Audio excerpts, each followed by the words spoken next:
Thank you, Chair. Thank you for the presentation again, and thank you for the community testimony. I did have a couple of questions just associated with, I was surprised to see, in my opinion, how few unique people actually you serve. I mean, in my sense, we've been dealing with, the board's been dealing with a lot of front-end approaches to things, from the core program work that we've done to the SIP and PACT and everything else, of trying to identify a small number of people that are creating a disproportionate number of problems.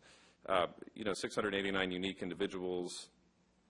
There were 339,000 needles given out. I can only imagine that not every single one of those individuals is consuming 500 needles in a year, and there might be disproportionately high users within certain groups within that. Has there been work specifically to target the highest risk people within that to see whether we can have a disproportionate impact with only targeting a small number of people? Well, we're hoping that the whole person grant, which you heard about this morning, will provide some resources for us to, in fact, target those very high utilizing people. So identify and target those. To identify and target those high utilizers.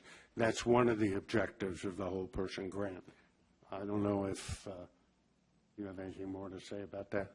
Yeah, that's correct. And when you see the application on the whole person care, when we present to your board as a consent item, you will see the strategy, how to identify those individuals.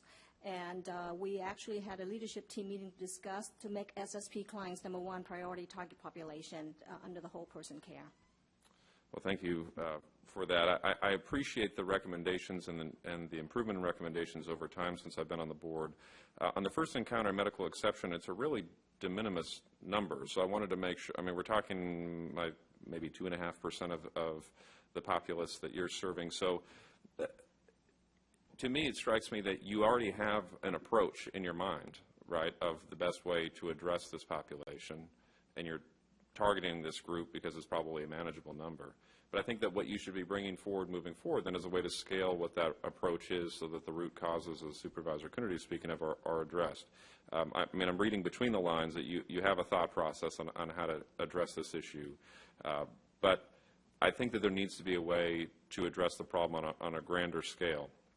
I completely agree that there are, the entire report focused on the importance of the program, on the history of the program, on the need for the program. I think that there's a general consensus in the community, not unanimity, but general consensus in the community that whether somebody likes the program or not, they also don't want another AIDS epidemic, another Hep A, B, or C epidemic. I think that there should be relative consensus on that. But to Supervisor Coonerty's point, which is a point that I've made at previous presentations on this, I think it would be important for your department as well to call the discard of needles as well another public health issue. I think that it's really treated in a secondary way to the other issues. And it's not it's not, because even the comments that you had made, and I get this from a doctor's perspective, right, that the likelihood of somebody suffering a communicable disease from being stuck is very low. And for you, but the likelihood of somebody passing around a dirty needle and injecting that communicable disease risk is very high, and therefore you want to address the high. But until we have that honest conversation with the community, in my opinion, until we're willing to say that there's validity in this statement, until we're willing to say that it's not acceptable, basically, that a library worker or anybody else is picking these things up. And I think we all believe that, but I think the communication from the health department really hasn't quite gone there. We've had this discussion over the last 4 years, at least, that I've been on the board. But I think that if they're not given equal weight, they should be given weight in the fact that they should be in your reports, they should be in your statements, they should be acknowledged the validity of it, so that people feel like their concerns are being validated, and that we're actually a partner on that part of the health side and not just this part of the health side. And I think that right now people only feel like we're a partner on this half, even though that's not actually true. And so I think we could do a better job as a county on the recognition and the explanation associated with that too. And I'm happy to be a partner with you on working on that communication, but I think they should be both acknowledged as public health issues.